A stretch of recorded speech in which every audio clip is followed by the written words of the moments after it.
The laughter echoed through the room, and everything seemed perfect, until Emily's eyes met mine. There was something in her gaze, something I couldn't ignore. When she leaned closer during the game, I felt the walls closing in.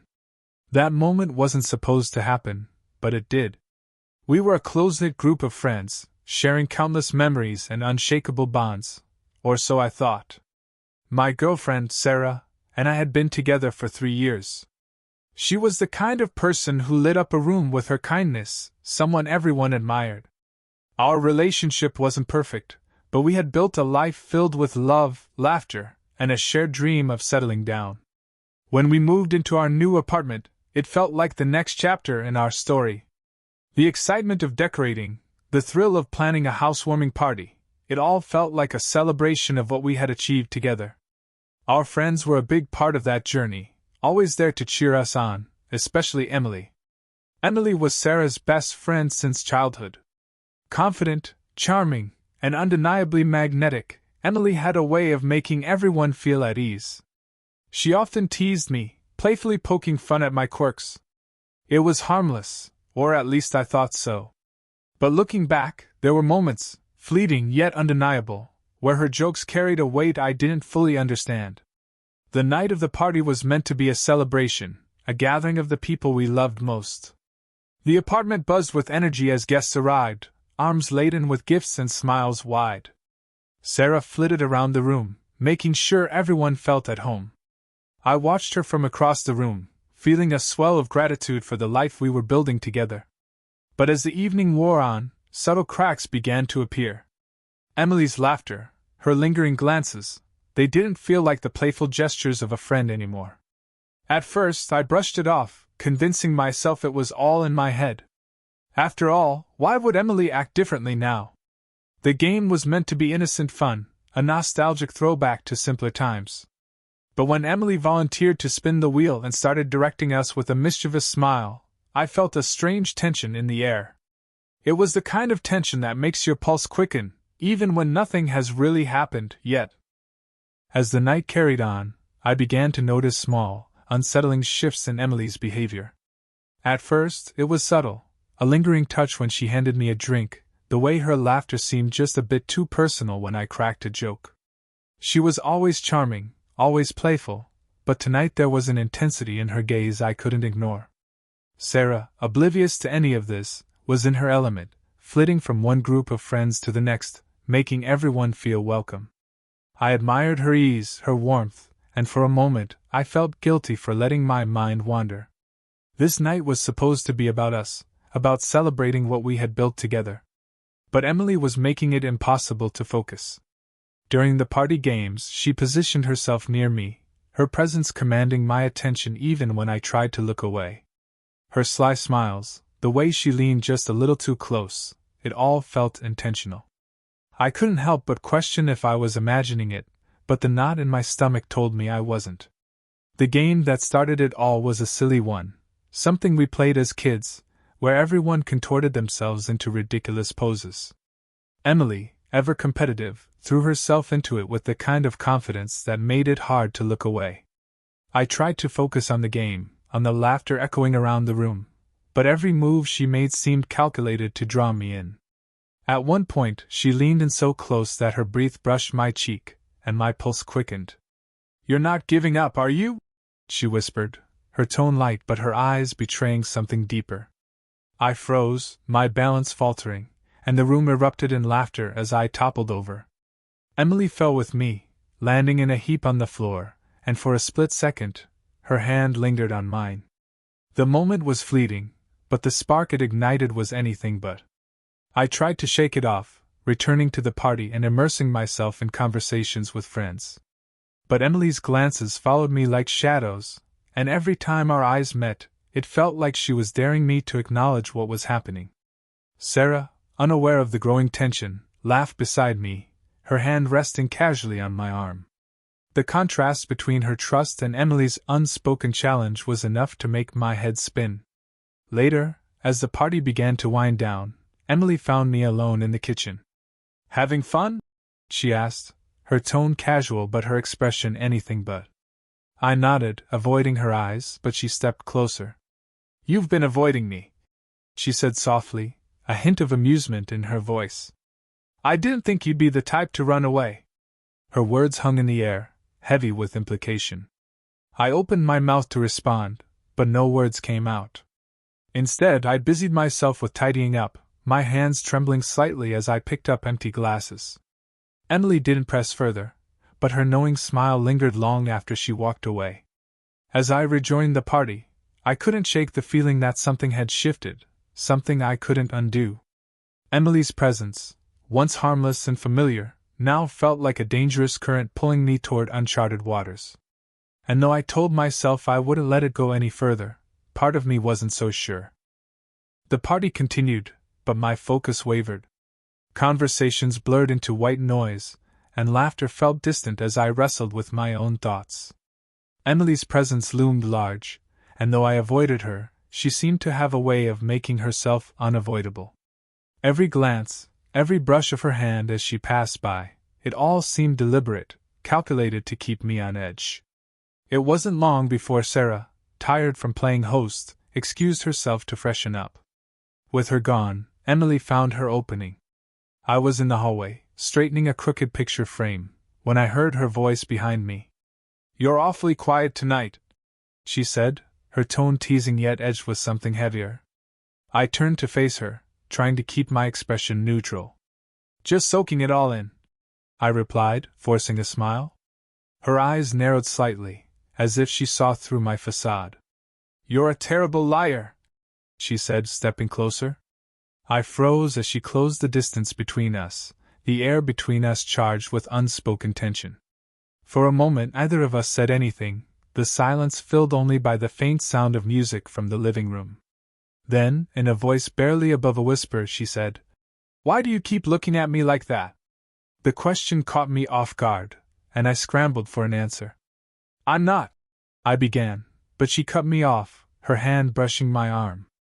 "Yes, you are," she said, her voice steady but her eyes challenging. "And I think you know it." My pulse quickened, my thoughts a chaotic mess of denial and desire. I wanted to pull away, to put an end to whatever this was, but I couldn't seem to move. Her hand lingered on my arm, the warmth of her touch seeping through my shirt. "This doesn't have to mean anything," she murmured, her tone soft but insistent. I opened my mouth to protest, but she stepped even closer, her breath warm against my neck. "No one will know," she whispered, and in that moment, all my defenses crumbled. Before I could stop myself, I leaned in, closing the distance between us. The kiss was brief, tentative, but it ignited something in me I couldn't deny. When we pulled apart, Emily's expression was unreadable, a mix of triumph and vulnerability. "I knew it," she said softly, a small smile tugging at her lips. Guilt hit me like a wave, but it was quickly drowned out by the rush of adrenaline coursing through my veins. This wasn't me. This wasn't who I was. But as Emily's fingers intertwined with mine and she led me toward the guest bedroom, I found myself unable to resist. The room was dimly lit, the faint glow from the streetlights outside casting long shadows on the walls. Emily closed the door behind us, the soft click of the latch sounding impossibly loud in the quiet. "This is crazy," I said, my voice hoarse. "It doesn't have to be," she replied, stepping closer. Her hands found their way to my shoulders, and before I could think better of it, I pulled her into another kiss. This time, there was no hesitation, no second-guessing. The world outside that room ceased to exist, and all that mattered was the electricity between us. Time seemed to blur as we gave into the forbidden pull that had been building all night. Every touch, every whispered word felt charged with a dangerous mix of passion and recklessness. For a brief moment, I let myself get lost in it, ignoring the voice in the back of my mind screaming at me to stop. When it was over, the reality of what had just happened hit me like a freight train. Emily, ever composed, straightened her dress and gave me a small, knowing smile. "See? No one had to know," she said, her tone light but her eyes betraying a flicker of something deeper. I didn't respond, my mind too clouded with guilt and confusion. As we rejoined the party, I avoided Sarah's eyes, terrified she might somehow sense what had happened. Emily, on the other hand, slipped seamlessly back into the group, her laughter as easy and carefree as ever. But every time our eyes met, her knowing smile served as a reminder of what we'd done. And though the night continued as if nothing had changed, I knew everything had. The days following that night were a blur of silence and heavy emotions. Sarah avoided me, speaking only when absolutely necessary, her words clipped and distant. She moved through the apartment like a ghost, her usual warmth replaced by a cold detachment that cut me to the core. I knew I had destroyed something precious, and no amount of apologies could undo the damage. At first, I tried to give her space, hoping that time would ease the tension. But the silence between us grew louder, filling every corner of the apartment with an unbearable weight. I caught her staring at me sometimes, her eyes filled with a mix of sadness and anger that made it impossible for me to meet her gaze. Emily, meanwhile, had disappeared entirely. She didn't call, didn't text, and when I ran into mutual friends, they mentioned she was keeping to herself. I was relieved at first. Her absence gave me room to focus on Sarah and what was left of our relationship. But there was also a lingering unease, a sense that Emily wasn't done with me yet. One evening, after yet another dinner eaten in silence, I couldn't take it anymore. "Sarah, we need to talk," I said, my voice trembling with desperation. She didn't look up from her plate. "What's there to talk about?" she asked flatly. "Everything," I said. "What happened? It was a mistake. A terrible, stupid mistake. But I love you, and I'll do whatever it takes to fix this." She set her fork down and finally met my eyes.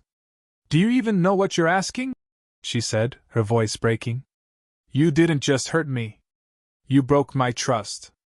You made me question everything we built together." "I know," I said, tears welling up in my eyes. "And I hate myself for it. But please, Sarah, just give me a chance to make this right." She shook her head, her expression a mix of exhaustion and heartbreak. "I don't know if I can," she whispered. "Every time I look at you, all I see is her." The mention of Emily sent a fresh wave of guilt crashing over me. I wanted to tell Sarah that Emily meant nothing, that it was a moment of weakness that would never happen again. But the words felt hollow, and I knew they wouldn't change how she felt. Over the next few weeks, we fell into a painful routine. We lived in the same space but felt like strangers. I tried everything I could think of to bridge the gap, leaving notes for her, cooking her favorite meals, giving her the space she said she needed. But nothing seemed to work. The distance between us only grew wider. One day, I came home to find Sarah packing a suitcase. My heart sank. "What are you doing?" I asked, my voice barely above a whisper. She didn't look at me as she folded a sweater and placed it in the bag. "I need time," she said simply. "Time for what?" I asked, panic rising in my chest. "To figure out if I can forgive you," she said, her voice steady but laced with pain. "I can't stay here right now. I need to be somewhere I can think." "Sarah, please," I said, stepping closer. "Don't leave. We can work through this together." She finally looked at me, her eyes filled with tears. "I don't know if I can work through this with you," she said. "Not right now." I didn't stop her as she zipped up her bag and walked to the door. Watching her leave was one of the hardest things I'd ever done. The sound of the door closing behind her felt like the final nail in the coffin of our relationship. In the days that followed, I found myself spiraling. The apartment felt empty without her, a constant reminder of what I'd lost. I replayed that night over and over in my mind, wondering how I could have been so reckless, so selfish. The guilt was suffocating, and no matter how hard I tried, I couldn't escape it. Emily resurfaced a few weeks later, sending me a text out of the blue. "Hey, how are you holding up?" I stared at the message for a long time, my emotions a tangled mess of anger, longing, and regret. I didn't respond. I couldn't. Talking to her would only make things worse. Instead, I threw myself into fixing what I could. I started therapy, hoping to understand why I had made the choices I did and how to become a better person. I wrote letters to Sarah, pouring my heart out in ways I hadn't been able to do face to face. I didn't know if she would read them, but it was the only way I could express the depth of my remorse. Months passed, and though the pain didn't fade, I learned to live with it. Sarah and I spoke occasionally, but our conversations were guarded, careful. I held on to the hope that she might one day forgive me, but deep down, I knew there were no guarantees. The price of betrayal, I realized, wasn't just the loss of trust or the end of a relationship. It was the weight of knowing I had hurt someone I loved, and the lingering question of whether I could ever truly make amends. The months that followed Sarah's departure were some of the hardest of my life. The silence in the apartment was deafening, every corner a reminder of her absence, and the choices that had led to it. I spent countless nights replaying everything in my head, wondering if there was something I could have done differently. But no amount of reflection could change the past. Therapy became my lifeline during those dark times. I learned to confront the deeper issues that had driven me to make such a destructive decision. It wasn't just about what happened with Emily. It was about the cracks in myself that I had ignored for far too long. I'd let pride, selfishness, and complacency blind me to the things that truly mattered. Slowly, I began to piece together the broken parts of myself, though the guilt never entirely went away. Sarah and I stayed in touch, but our conversations were few and far between. Each time I heard her voice, I felt a flicker of hope that we might find our way back to each other. But she was guarded, careful, and I couldn't blame her. I had shattered her trust, and trust wasn't something that could be rebuilt overnight. One day, months after she'd left, Sarah agreed to meet for coffee. I arrived early, my nerves threatening to get the better of me. When she walked in, she looked as beautiful as ever, but there was a distance in her eyes that hadn't been there before. We sat down, exchanged polite pleasantries, and then fell into a heavy silence. "I've been doing a lot of thinking," she said finally, stirring her coffee absent-mindedly. "About us. About what happened." I nodded, not trusting myself to speak. "I want you to know that I don't hate you," she continued. "I've been angry, hurt, but I don't hate you. I know you're trying to change, and I respect that." Her words were a small comfort, but the weight in my chest didn't lift. "Does that mean there's a chance for us?" I asked hesitantly. She sighed, her expression softening. "I don't know," she admitted. "What you did, it broke something in me. And I'm not sure if I can put it back together." I nodded, tears stinging my eyes. "I understand," I said, my voice barely above a whisper. "I just want you to be happy, whether that's with me or not." She looked at me for a long moment, her eyes searching mine. "I hope you find happiness too," she said softly. That was the last time we spoke in person. Over time, the calls and texts dwindled until they stopped altogether. It hurt, but I knew it was for the best. Sarah deserved a fresh start, free from the pain I had caused. As for me, I kept working on myself. The lessons I learned from that experience were hard-earned but invaluable. I learned that trust is fragile, something that must be nurtured and protected. I learned the importance of communication, of being honest not just with others but with myself. And I learned that no fleeting moment of temptation is worth destroying the foundation of a relationship. Looking back, I realized that what happened wasn't just a betrayal of Sarah, it was a betrayal of myself and the person I wanted to be. I've spent every day since then trying to be better, not just for someone else but for me. Life has a way of moving on, even when you feel like it shouldn't. The pain doesn't disappear, but it dulls with time, making room for growth, understanding, and eventually forgiveness, if not from others then at least from yourself. If you were in Sarah's shoes, would you give someone like me a second chance? Share your thoughts in the comments below. I'd love to hear your perspective. And don't forget to like and subscribe for more stories that dive deep into the complexities of love, betrayal, and redemption. Stay tuned. Next time, we'll explore a tale that's even more shocking. You won't want to miss it.